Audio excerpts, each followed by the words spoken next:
Hello, this is Dr Helen Weberly. Welcome to our GenderGP podcast, where we will be discussing some of the issues affecting the trans and non-binary community in the world today, together with my co-host, Marianne Oakes, a trans woman herself and our head of therapies. Hi, everybody. Marianne and I here again today. We have Kirsti Miller with us today, who is a trans woman and educator within sport. So really excited to start that conversation going. So as usual, I'm going to pass over to Kirsti to introduce herself. Tell us all about you, who you are, why are you with us, and what is it you're so passionate about? Thank you for that lovely introduction, and thank you, Helen and Marianne, for having me on the podcast. Two things in life I'm really passionate about, and number one is, yes, I'm a transgender woman. So first thing I was very passionate about from about 3.5 years of age was everything I could find out about being transgender. And the other thing that from about 4.5 years of age I become very passionate about was sport. I've been an athlete from about 4.5 years of age, and I represented Australia in 2 sports by the time I was 14 years of age, in the sports of modern pentathlon and aquathon, and I also represented my state, New South Wales, in 4 sports, in swimming, aquathon, pentathlon and fencing, and I got to travel around the world. But the whole time growing up, I was suffering alone. Helen and Marianne, I was trapped inside what I believed at the time a body that didn't suit what was showing me inside my brain, and I didn't have a name for it, but the main thing is I didn't have anyone to talk to about it. And I was born in 1965 and grew up in country New South Wales, and I was the only boy in my family. I was actually Warren Jr., so I had a lot of expectations placed upon my shoulders, and I got into the typical, male sports and played football and played Australian rules football and rugby league, and I represented in pretty much every sport, and I manned up, and I tried to run away from who I really was because I was scared of being thrown out of home or being laughed at or being bashed or worse, and so I kept manning up, and I battled my way through school, but was still this young star athlete travelling the world at 14 and 15-year-old. As a 15-year-old, I was actually on a train for 7 months, living by myself on a train and competing in all countries. And I got married young and become a prison officer. And I was the youngest governor in New South Wales penal history, and I become the first governor of Australia's first Indigenous Pacific jail here in Australia. And then when I was the boss of the jail out here, I turned up one day as Kirsti after 16 years going to work as Warren. And I was the first ever transgender prison governor in the world. Like, my God. And back then in Broken Hill, it wasn't a Priscilla town back then. It was a mining town, a real rough place. And so it was pretty big news back in the year 2000 that the local jail is now run by a transgender girl. And it was from that day forth, and I was a star in my role. Like, I went up the ranks very quickly, but when I came out as transgender, it was like I was released from custody myself. I dealt with inmates that did strict cellular confinement for many years, and they only got out of their cell for 1 hour a day, but I was working inside the 4 walls and then inside the strict cellular confinement unit. But then I was working inside my own head. There was no escape for me growing up with gender dysphoria.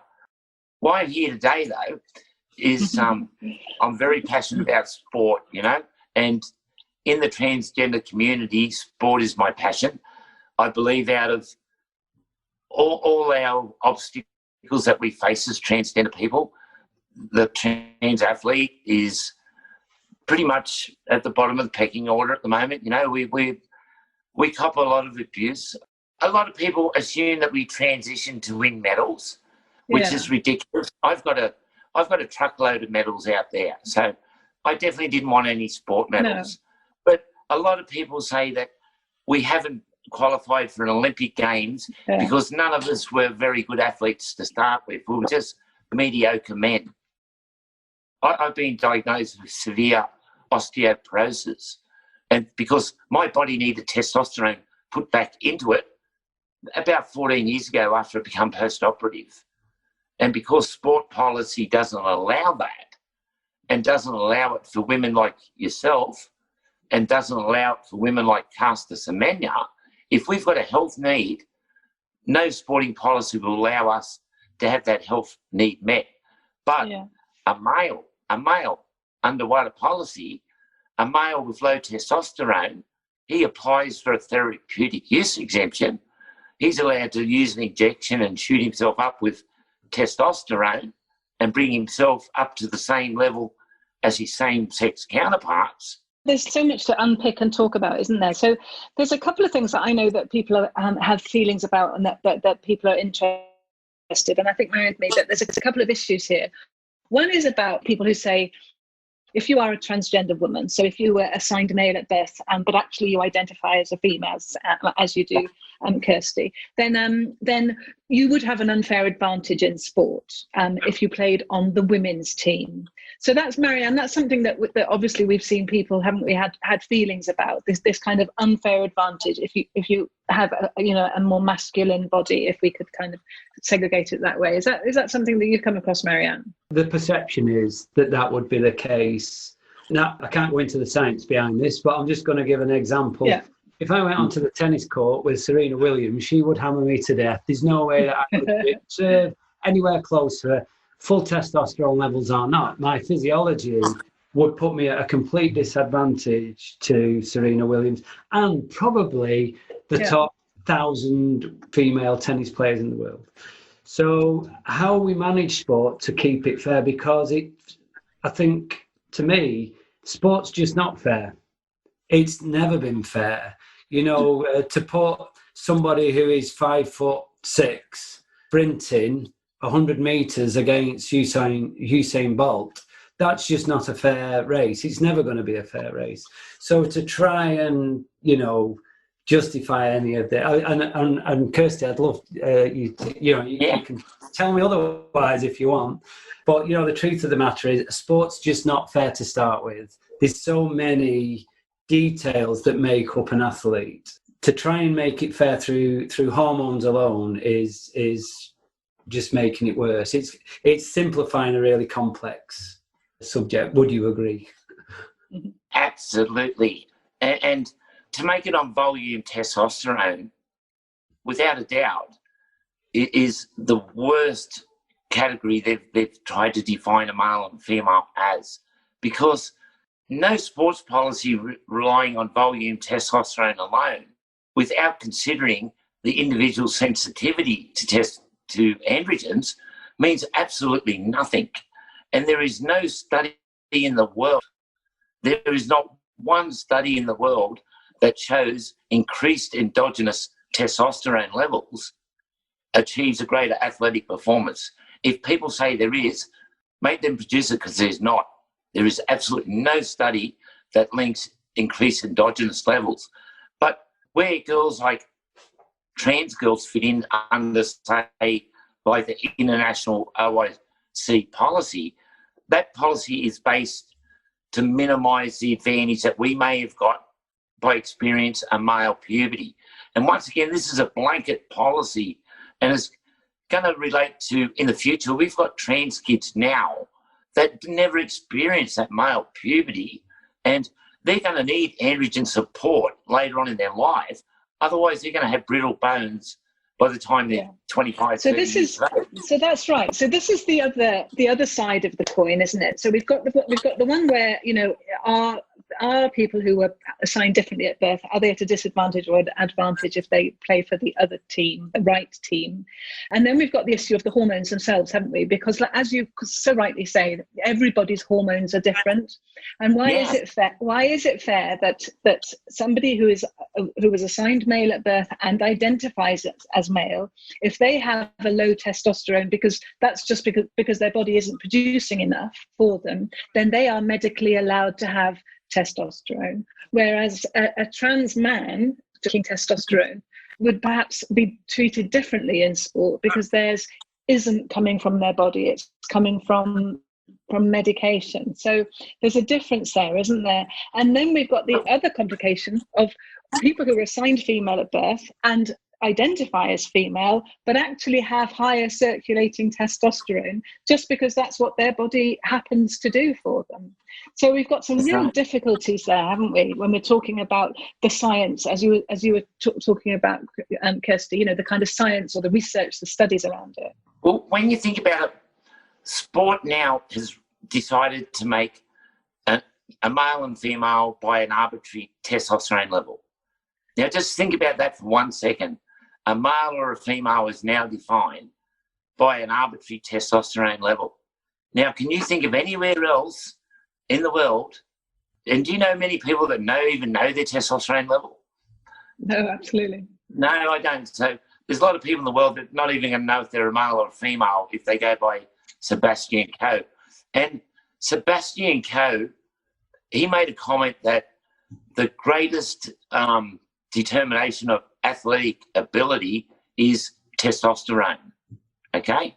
Now, under current policy, and if that was true by Seb Coe, that testosterone is a single determining factor to improved athletic performance, why is it so that only transgender women like me and athletes with one certain DSD condition have their testosterone levels regulated?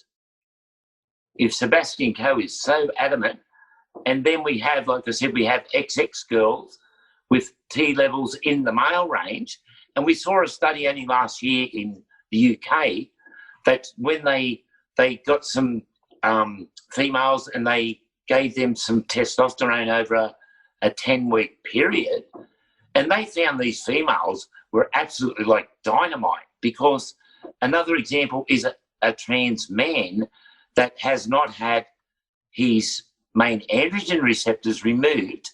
He's allowed to have the same amount of testosterone as a trans man that's gone through and had a hysterectomy.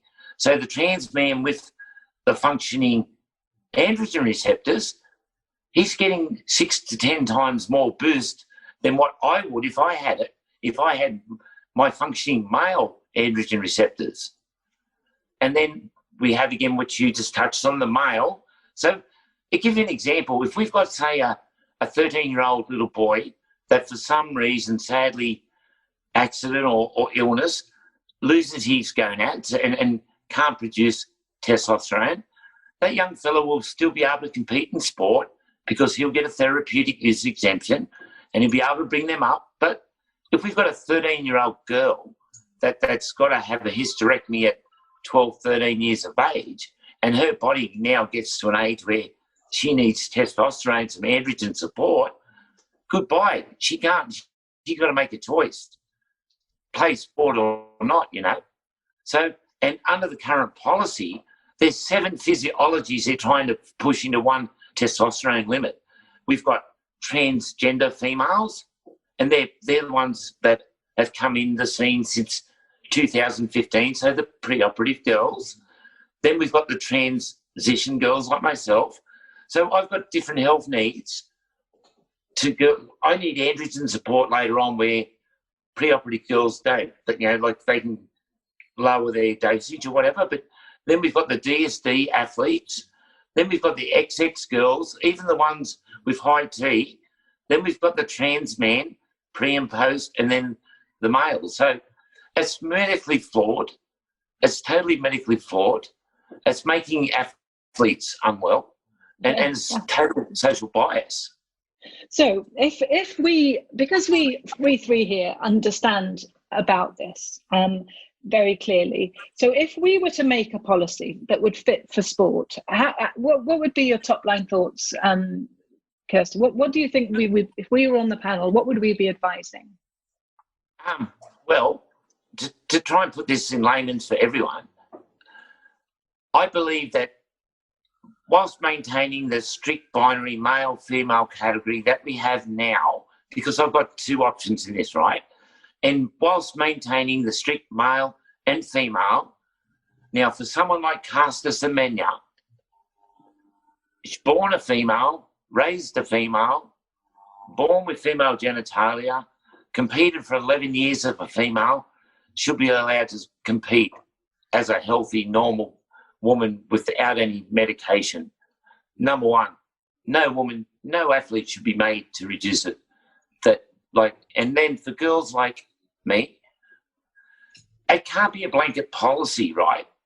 I believe the current 12 months of the OIC is great, but that's a minimum for elite sport. And I'm talking about elite sport policy. And a lot of people are confused with it now. So the current policy I would keep now with the 10 nanomoles, and the 12-month is a minimum. So if you've got a girl like... 12, sorry, just for the listeners. So what's the 12 months? The 12 months policy is 12 months. The 12 months, you've got to have a minimum of 12 months of maintaining your testosterone levels under 10 nanomoles. Okay. And then, but that time under section 2.2 of the OIC policy, that time can be extended on a case-by-case basis. And that would have been used for someone like myself, who was an international athlete, and for certain sports, I believe it took myself a little bit longer than 12 months. And the current policy now allows that. But the only tweak I would give to the current policy now would be for surgically transitioned women like myself need to have our androgen needs met. So we need to be able to be given a TUE for testosterone. It doesn't improve my athletic performance because I don't have androgen receptors. It'll just give my body a daily boost to health. So any TUE has got to be medically approved, medically sound, where not how current policy is now, where the wider policy for girls like me is flawed. And Kristen Worley showed this to be true in the Divisional Court in Toronto when she challenged the UCI policy, which follows the OIC policy. It damages our health if we're not allowed to have our androgen needs met. So I'd keep it as it is now, and I wouldn't not make someone like Kirsti Miller lower her testosterone level. And I believe XX girls that have got androgen needs, like men, should be able to have those met. But that's sport now. I would like to see sport change in the future and have sport more than two categories. I believe we should be moving more along the line of the Paralympics and having a look at not what people can't do, but what movement for each sport makes it. So it could be for sprinting, it may be fast twitch fibres, it may be height, it may be VO2 levels or whatever. But each sport, I believe we can have more categories. So the Olympics might be more like the Paralympics. We might have 7 categories for the 100 metres. And if we abandon the male and female category today, right? If Serena Williams is the 500th best tennis player in the world, male or female today, she's going to still be the 500th best one tomorrow. No one's going to jump her, you know what I mean? We fear that by segregating sport that women may get a broken bone or break a leg. That's our biggest concern, or women might win a medal. What if the consequences of not having co-ed and mixed sports are worse? And I believe they are worse, because you look at in the university, in the collegiate sport, in the male-dominated sports, with the rape culture and that over there, okay? Now, these males are brought up in male strict cultures and the toxic masculinity, and they have a low opinion of women because then they've got to go along with the flow with their mates make them act a certain way. But when these athletes were brought up in this male territory, started playing co-ed sport, straight away they started treating these women. They thought, geez, they're pretty good athletes, number one. They can kick and run the ball, and they started seeing them as equal human beings. So, I really think the consequences of having the strict male-female are far worse than you have a broken leg here or there. Well, I mean, this doesn't just apply to sport, does it? This binary that we talk of, yeah, absolutely. Marianne, I mean, what are your thoughts on actually just getting rid of the binary male and female? Why should there be one side for them and one side for the other? I think there's a bigger implication here, personally, because this is, we can talk about elite sport, and that's governed by the sponsors. It's governed by how much money can be made out of it. This is about people keeping fit. This is about people, if I wanted to go and play cricket now, I just want to go to my local cricket club and say, which team do you want me to play on? I don't want you to start going on about, well, you're this, you're that, can we test your testosterone?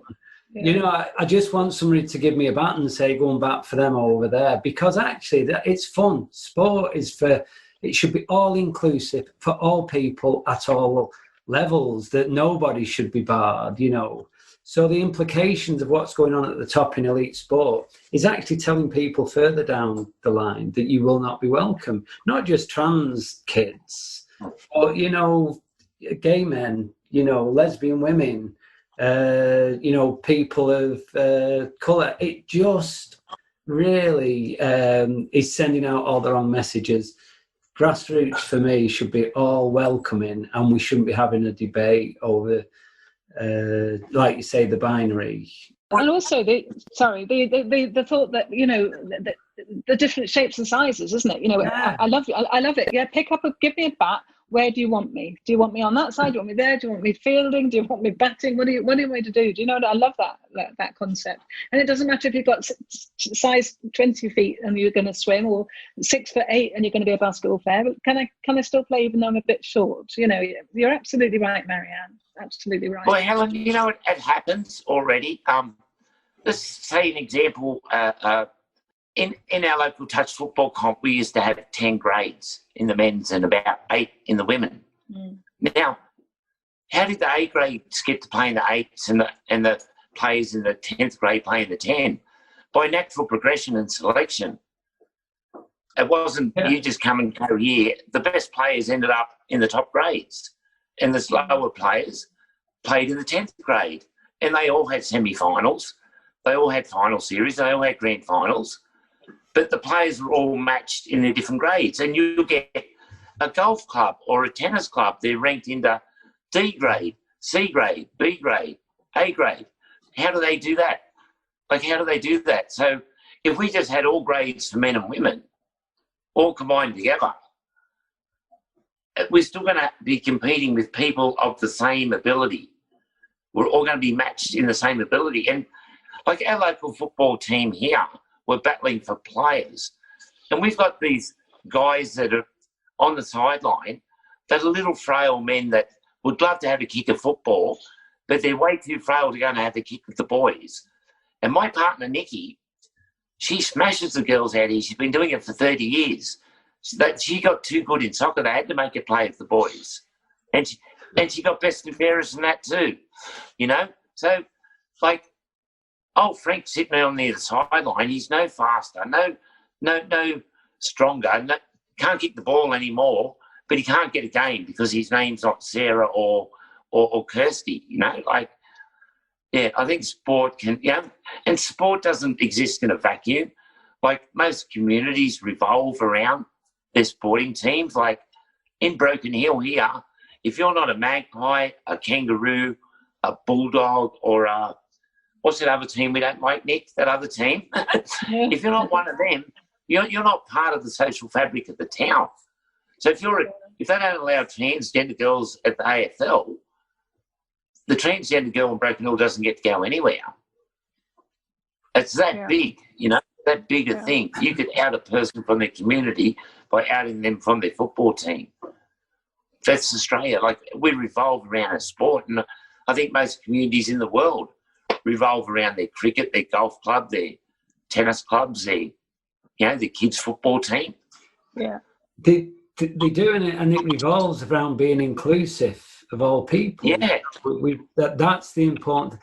We're talking about people's health, aren't we? If I'm not able to go and exercise, that's going to be damaging to my health, not just my physical health, but my mental well-being. There's a lot of evidence to say that, keeping fit and healthy has so many other benefits about your whole life. And actually, being excluded from that, it just shouldn't happen. It should be inclusive of all. I just wanted to share a little story for me, because you reminded me. We were holidaying at Centre Parks, and they have a five-a-side football competition. And I took my two boys down, and you pay your money and you stand there, and they lined everybody up in a row, and they picked two people to pick the teams, or four people, however many teams there were. And I'm sat next to this old lady, and in the middle of this line was one girl. Out of 30, 40 kids, there was one girl. And this old lady just turned to me and she just said, they won't pick the girl. And I said, so being a little bit indignant, I said, oh, I'm sure they will. I said, no, when they finish choosing, she's going to be on her own. She'll be the last one there.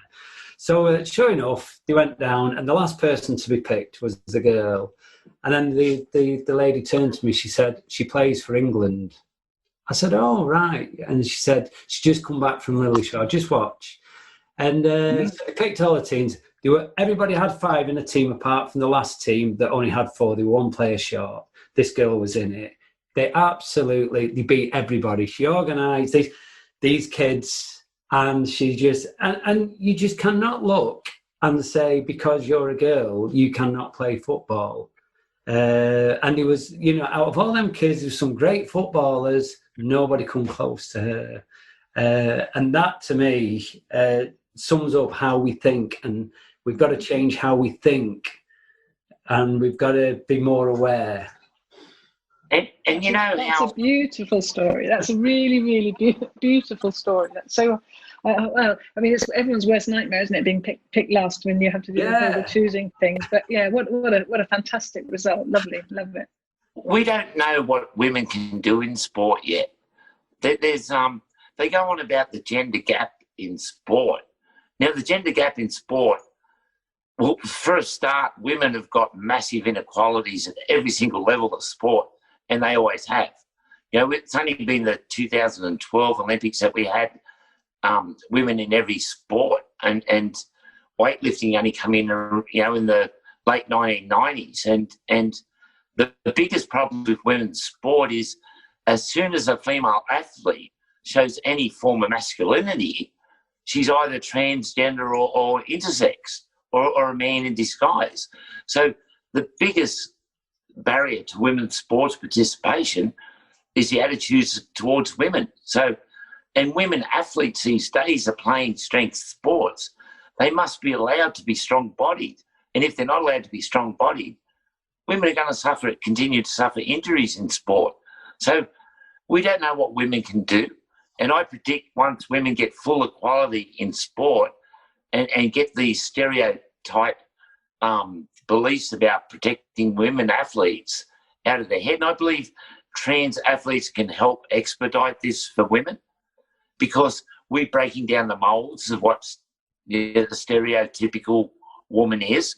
And also athletes like Venus Williams have done that.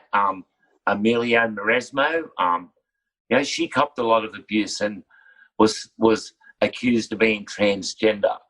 Those attitudes against female athletes is absolutely disgusting. So why would a 12, 13-year-old girl want to do weightlifting and she may want to do that and love to do that, but afraid to do it because she'd be accused of being a man or a drug cheat but a man, we put him up on a pedestal, and praise him if he's masculine or built or whatever. But we should be looking at female athletes as athletes first. I was just going to say this plays back into the we're going to get into society now, but society values masculinity over femininity, and that is really the starting point of all of this. And you're right that, you know, we've got, I can't think of a name, but the female boxer in the UK now. And, you know, women's boxing take a long time to be accepted that women would even want to fight. Do you know what I mean? We watch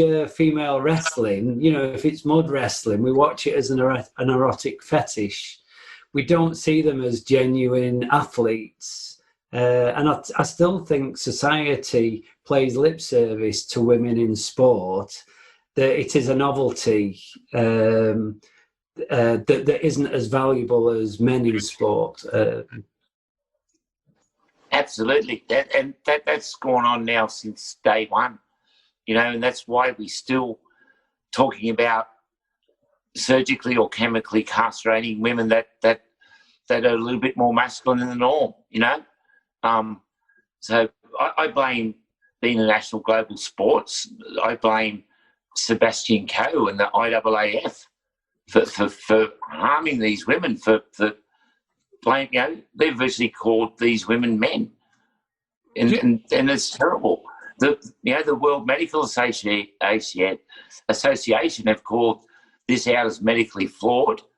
The UN have condemned this practice of medically harming these young vulnerable women. You know, like it's terrible.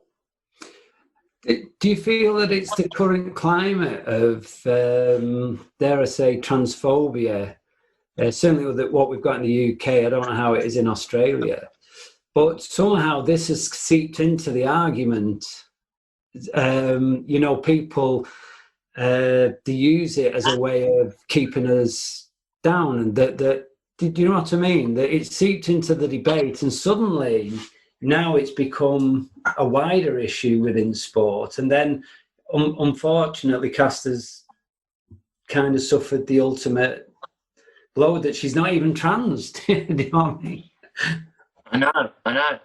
And there's other women competing now with elevated testosterone levels and far more sensitive androgen receptors. So it's pretty much about protecting the brand of these global sports, their image. They want the blonde, petite women to be running around the track. It doesn't suit their agenda to have these women that don't look quite as feminine as what they wish to have on the track. It's absolutely disgusting. It's the darkest moment in women's sport to have a current two-time Olympic champion turn into a medical patient effectively and thrown out of sport. It's a Me Too moment in women's sport, without a doubt.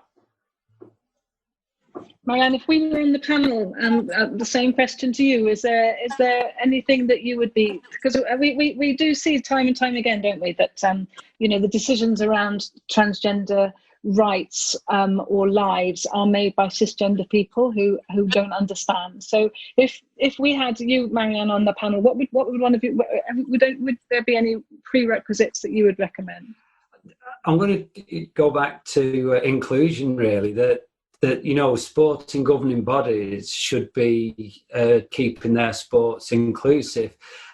I admit that we've thrown a spanner in the works for their binary thinking, and I would use the Paralympics as the shining example of what you can do to actually run a massive event that is all inclusive of disabilities on all levels. And if we can do that, doing it with gender should be a breeze. And yeah, it's a problem, but it shouldn't be one that we are trying to solve through chemicals. It's one we should solve through different measures: height, width, you know, speed.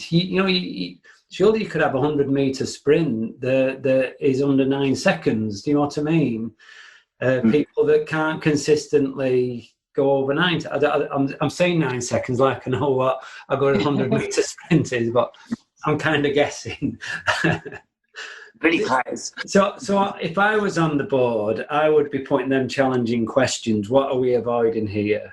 You know, why are we trying to narrow this down to such a simplistic hormone levels, that this is far more than that.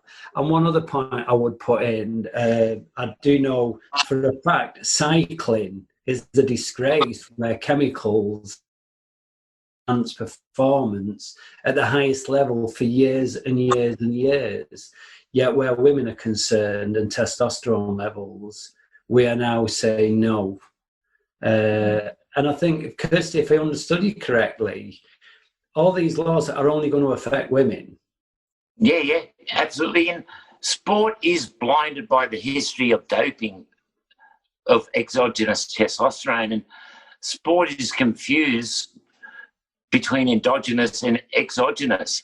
They're two completely different things. You know, one is when you're exogenous, you're adding to your normal level, and the endogenous is what you produce naturally, and that changes by the amount you train or what you eat or the healthy androgen receptors. But they're blinded by, oh no, someone's got high testosterone.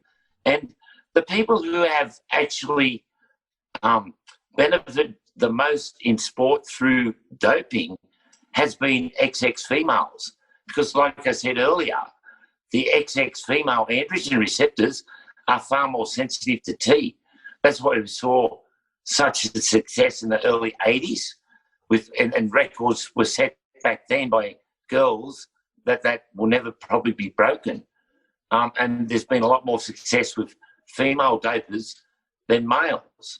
But yeah, they'll only then reduce female levels. We can have a male with exceptionally high levels. They're not going to penalise him. They'll call him athlete of the year, you know. But a female with high testosterone levels, she's called a man by Sebastian Coe. Absolutely terrible. You know, society, if you're legally a woman in your country, that should be the start point. You're legally a woman in sport. Now, sport has created this arbitrary T level, and it's only come in the last 5 years. Sport has created this problem. Sport can very easily fix it, and a lot of sports are moving away from that OIC policy. We've got the Ncaa in America. They don't have a testosterone level. I believe there'll be some sports coming out in Australia in the near future that won't have a T level at community level. There's already a couple now, the AFL, cycling and cricket in Australia. We don't have a T level at the community level of sport, which is a brilliant thing, you know, and it's pretty much you turn up, you affirm your gender identity and you play. And if you seem to have an advantage, you put in a different grade, or the game's modified through protective equipment or whatever. There's practical ways that we're solving this stuff here in Australia, and none of it is through testosterone levels. None of it at all. It's all through natural selection and, monitoring the games. That happens with any athlete that's been playing the game for the last 100 years. You know, so there's no big change. Doing it with chemicals, I absolutely agree. That should never happen. That should never, ever happen. You know, if you're a girl, you're a girl. If you're a boy, you're a boy. And we're the person to say that. There's no one else, you know. So sport's got to open up. It's definitely got to open up, you know, because only this little fraction of people are in elite sport, this tiny little pinnacle at the top. The other, you know, billions of people in the world, 7 billion people, we can all fit in, you know. Yeah. So I think we solve the community level, leave the elite level, and that's going to happen, you know. Interesting. Because all the stereotypes will be broken down at the lower level. Interestingly enough, I went to see my 14-year-old nephew play football yesterday, and he's been moved up into the under-15s team from the under-14s because he's good enough and he's big enough. But I was watching the team and I thought, I couldn't tell you who was fit, who was under 15. They're all different shapes and sizes, all different abilities. And, you know, nobody's on the touchline going, he shouldn't be in this team because, or he shouldn't be. We can always move people up, you know, a younger person. But, you know, we could have a little, you know, an underdeveloped 15-year-old cannot play in the under-14s. It's ridiculous. So the other point I was just going to throw in, we've been doing this for years in boxing. We don't put in, you know, a flyweight with a heavyweight. You know, they have ways of managing it. In golf, we have handicaps. You know, there's always ways to grade people so that it's not an unfair advantage. So I don't see why we can't do it to accommodate gender diversity, shall we say. Well, I reckon the best example of an inclusive policy that's been in place for the longest out of any in sport and a large policy is the Ncaa policy, which was introduced in 2011. And I believe there's around 500 trans athletes competing in the Ncaa as we speak now. And there's been no gender reassignment requirement. There's been no testosterone limit in those 9 years. And we haven't had one Ncaa Division 1 champion, not one trans record holder, not one title holder in any Division 1 sport in 9 years. So trans girls, we don't transition to win medals. It breaks down that fallacy, you know. None of us transition to win medals. Who would transition to be a transgender athlete and just get on social media and have a look what happens when a transgender athlete, you know, wins a Pacific national title, even though they're 80 kilometres below the world record, you know, or Fallon Fox, who hasn't fought for over 5 years. You'd think Fallon won the 10 fights in the last 3 months, you know. It's been nearly 6 years since Fallon fought, and she lost her last fight. And she's the most unbeatable MMA fighter of all time, if you have a look at Twitter. You know, Fallon had a very average record. But yeah, they just blow these things completely out of the water, you know, completely out of the water. I was just going to ask you, Helen, because you're the third member on this panel. As a doctor, what would you say as a doctor listening to all of this? Well, I'll tell you, thanks for asking, actually. I mean, I feel misplaced on this panel because I'm not trans and I'm not I'm going to admit this now, not that interested in sport. I don't know whether that shows, but from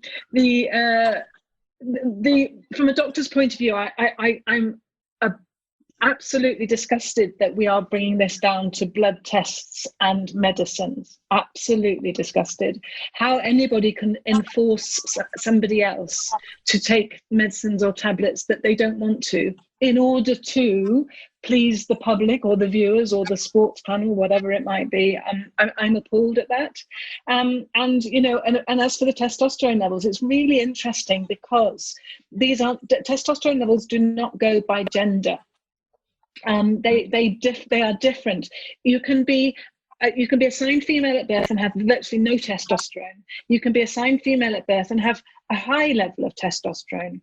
And also in with that is what effects the testosterone actually has on your body. So you can have a really high testosterone, even though you are assigned female at birth, but it actually doesn't do anything because your testosterone receptors in your muscles in your body don't react to the testosterone. So that's a very kind of, you know, snapshot medical view of it.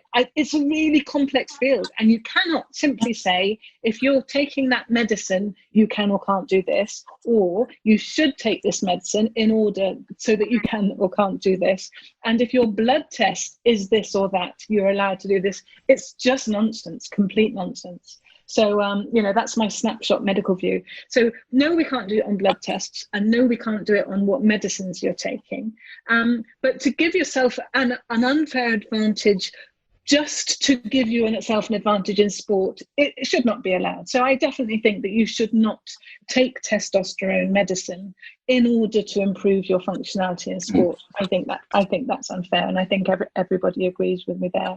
But then you bring in, you know, there's always a loophole, isn't there? Because then you bring in the difficult ones where, well, I need this medicine for my to live my life every day, and that includes my sport. You know, my testosterone level is low, and I need a bit more in order to have energy and sexual performance and what have you. So I need a bit more.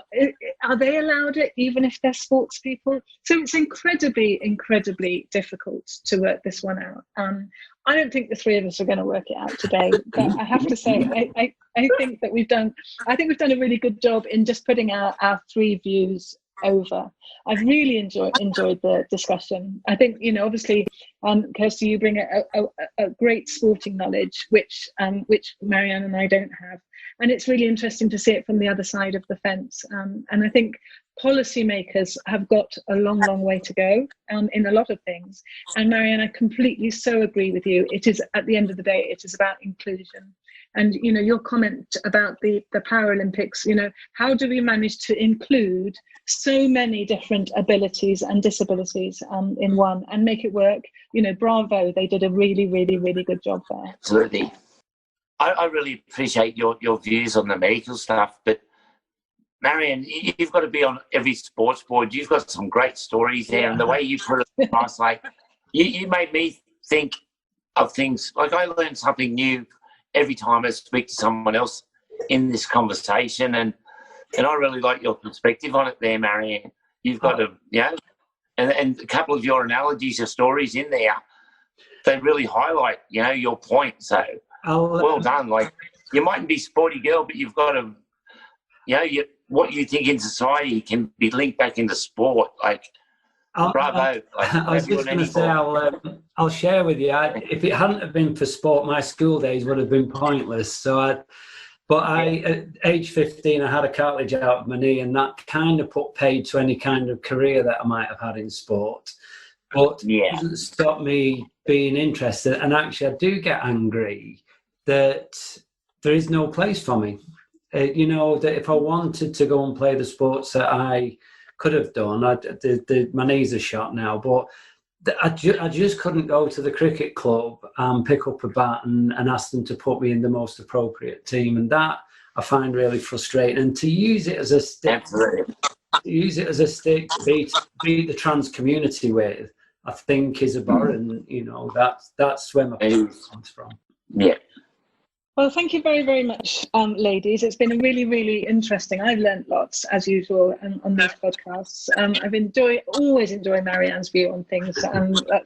That's no different. And it's been great to talk to you, Kirsti, today. So thank you so much for joining us. And I hope people listening have enjoyed our three different and disparate views, but all working for the same, which is actually inclusivity. So thank you so much for joining us.